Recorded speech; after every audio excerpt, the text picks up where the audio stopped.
Sir थोड़ा सा अपने बचपन के हवाले से और प्रिसाइसली बताइएगा। बचपन तो खैर मेरा कराची में गुजरा, क्योंकि पार्टीशन के बाद मैं अपनी फैमिली के साथ आ गया था। छोटा था उस वक्त मैं। स्कूल कॉलेज मेरा कराची से हुआ।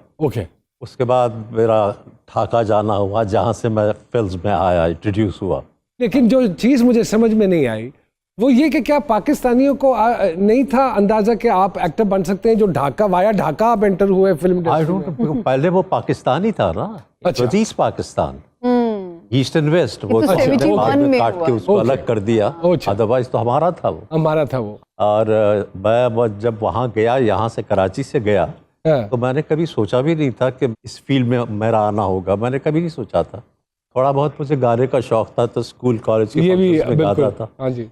तो ढाका में मेरी रोबिन घोष साहब से मुलाकात होगी, म्यूजिक डायरेक्टर, जो पाकिस्तान का बहुत बड़ा नाम। हाँ जी। तो उनके साथ बैठ के मैं जो ट्यून्स बनाते रहते थे, तो मैं शौकिया मैं भी गुनगुनाता था, करता था। फिर वहाँ का एक टीवी प्रोग्राम मैंने किया।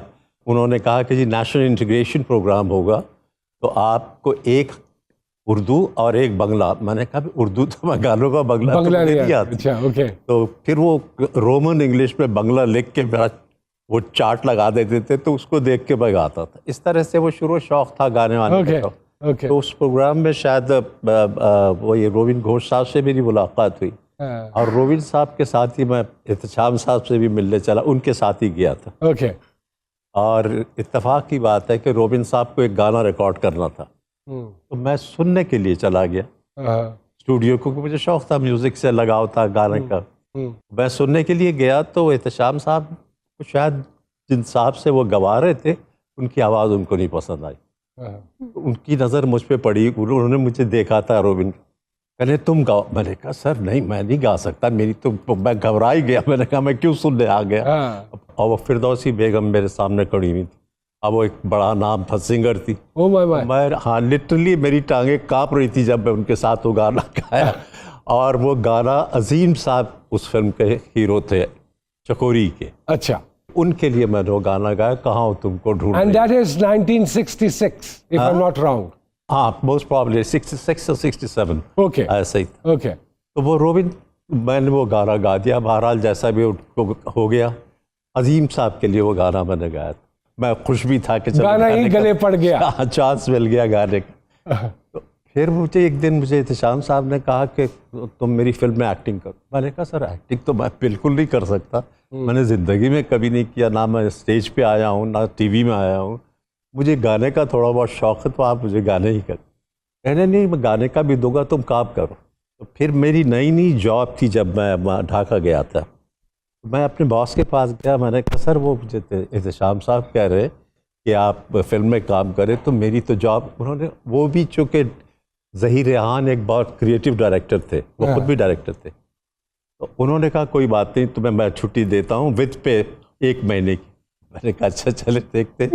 तो फिर मैंने वो ये कैसी you know man proposes God disposes वाली बात है, बिल्कुल। तो फिर वो तो मैं चले गए। अब मेरी समझ में नहीं आ रहा था, एक्टिंग तो मैंने कभी की नहीं थी। अब बहरहाल कॉक्सेस बाज़ार वहाँ का बीच है, वहाँ पे शूटिंग करनी थी। हम वहाँ पहुँच गए, मुझे सारी रात नींद नहीं आई। और वो मैंने जो सुबह शूटिंग जो करनी थी, वो सीन लेके मैं रटता रहा, याद करता रहा कि मैं भूल ना जाऊँ। अब सुबह शूटिंग आई, वो लाइटिंग वाइटिंग हुई। मैंने पहले कभी फेस नहीं किया था कैमरा, तो मैंने चूँकि बहुत रट लिया था, तो सारा सीन मैंने सही बोल दिया। तो मुझे कैमरामैन ने कहा कि भाई एक शॉट और दीजिए। मैंने कहा कि क्यों, मैंने तो सही बोला है, मैंने तो कोई गलती तो नहीं। कहने कि आपने सब कुछ सही बोला है, लेकिन आपने जो कुछ बोला है मेरी फील्ड से बाहर जाके बोला है।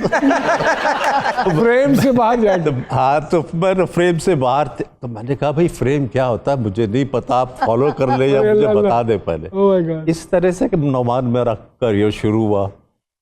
और वो फिल्म जब मुकम्मल हो के स्टूडियो में देखा, प्रेस शो था, तो मैं भी पीछे बैठ गया। मैंने अपने आप को पहले कभी देखा नहीं था। मैंने देखा तो मैंने दिल में सोचा कि खुदाया मुझे क्या ज़रूरत थी इसमें काम करने की। मेरे क्लास फेलोज देखे गए, मेरी फैमिली वाले देखे गए, मेरे दोस्त सारे। तो मैं पीछे से गया, जाके अपने कमरे में चादर ओढ़ के सो गया आराम से। मैंने कहा खामखा ये फिल्म मेरे वहमो गुमान में नहीं था कि वो पहली फिल्म चकोरी लोगों को इतनी पसंद आई। मैं सोच ही नहीं सकता था। जब मुझे लोग कहते थे हिट हो गए, मैंने कहा मेरा दिल रखने के लिए कह रहे हैं कि हिट विट होनी है। कौन नदीम, कौन शबाना, वो शबाना थी मेरी हीरोइन पे। अच्छा, ओके, कौन जानता। बट स्लोली एंड ग्रेजुअली मुझे लगा कि हाँ ये तो हिट होगी। तो इस तरह से मेरा करियर शुरू हुआ। अरे वाह वाह। और फिर उसके बाद अल्लाह का करम हुआ कि लोगों ने मुझे काफ़ी बर्दाश्त करना शुरू किया पर्दे पे। फिर देखते गए। And sir, approximately how many films? Exactly तो मुझे याद नहीं है। मोस्ट प्रॉब्ली 250-300 फिल्में तो होगी मेरी फिल्में। और कितनी मुझे पूरा नंबर तो पूरा सही तौर पे। And approximately 50 years may be मुझे। हाँ, अप्रॉक्सीमेटली। अच्छा सर, मैं सुना वो आप क्रिकेट के ट्रायल भी देने गए थे। I wanted to be a cricketer. मैं तो क्रिकेट ही खेलना चाहता था। बल्कि मेरा पहला लाहौर का जो टूर था, मैं सिंध मदरसे से क्रिकेट खेलने आया था लाहौर में when I was a student. तो मैंने क्रिकेट में काफ़ी वक्त लगाया और ज़ाया भी किया है। और इवन ट्रॉफी के कैंप्स तक मैं पहुंचा था। अगर खेलता रहता तो शायद अब खेल कब का रिटायर भी हो चुका होता। 12 लोग रह गया, फिर इस लाइन में आ गया मैं।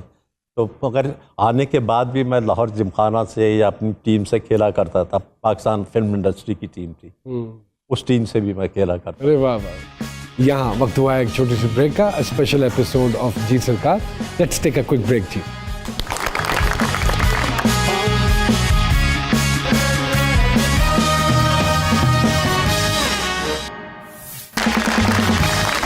Welcome back to G Sarkar. तो सर इतने माशाल्लाह अदवार देखे आपने, और it's been almost nevertheless 57 years now. और कौन सा ऐसा अवार्ड है प्राइड ऑफ परफॉर्मेंस से लेके जितने भी Nigar award and what's not award, Allah का करम है, लोगों की पसंद है, लोगों की दुआ है। और इतना अच्छा टाइम फिल्म इंडस्ट्री का आपने देखा है।